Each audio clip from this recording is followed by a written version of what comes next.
Our challenge video for today is teaching our dogs how to not only accept, but be able to live with an e-collar. This is one of those things where if you teach your puppy early, which I did not, you will find out that when they have to be spayed or neutered, having this e-collar in is not a big deal. So this is one of those things where, you can make one of these out of cardboard so that they get the idea, and you teach them how to stick their head into it, just like with the muzzle we used a cup. And you can prep your dog well before they have to go in for surgery, so that when they do go in for surgery, this device that we have to put on them is a little bit better tolerated. So the first thing that we do is we get something really yummy. I have Alex's absolutely favorite treat, and she's not really very fond of this device. But what I'm going to do is I'm going to put that treat right in the middle of the wide part of the bell. And then what I'm going to do is I'm going to keep working with her. Now, I've been working with her a couple of times a day for several days to try and get her ready for this. And when in the beginning, I had to start the treat out here at the edge. But now, she's pretty comfortable where she will actually poke her head almost all the way through that hole.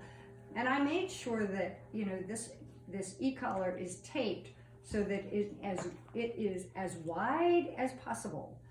And, I'm going to try and get her to, come on, yeah, that's a girl, come on, you can do it, that's it. To really stretch and put her head through that hole as much as she can. I'm going to be really careful not to try and push the e-collar over her head. This is all voluntary. Yeah, there you go. And then what we do is after she gets really comfortable doing that, we turn it around and we go the other way. And again, in the beginning, we're going to make it so that it's easier for her, so that she doesn't feel, come on, you can do it. Yay, good girl. I'm actually trying to put the little pointy things so that they don't hit her eyes. And then I encourage her to go a little bit further. Yeah, that's a girl. Good girl.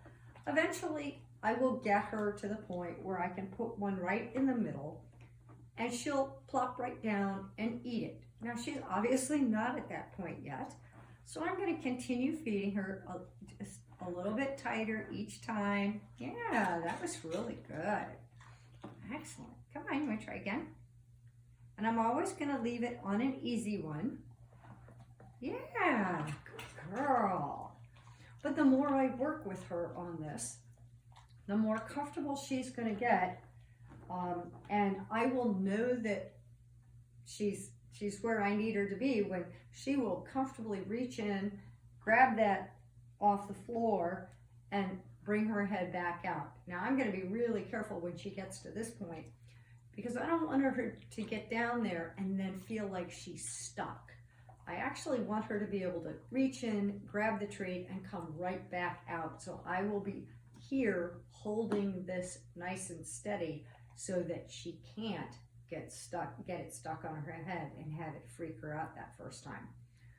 I want her to feel relatively tight around the head as she reaches in to get it, but I don't want it to follow her up.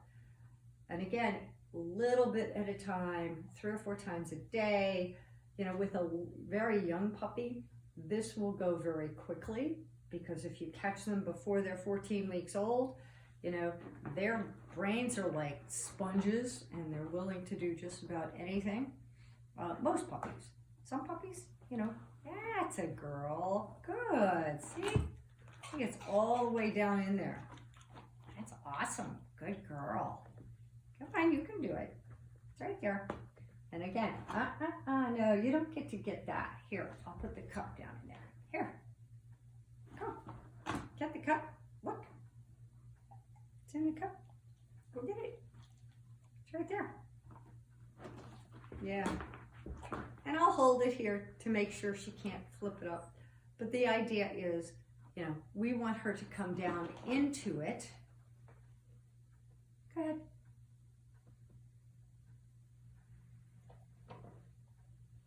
That's a girl. Good girl. And eventually she'll get comfortable putting her head all the way in, and then you can get her comfortable wearing it for a little while.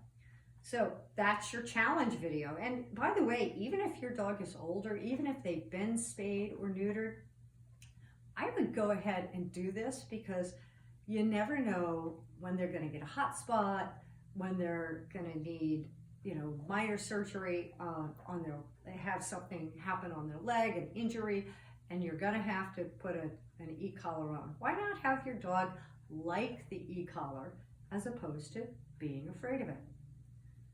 So happy challenge.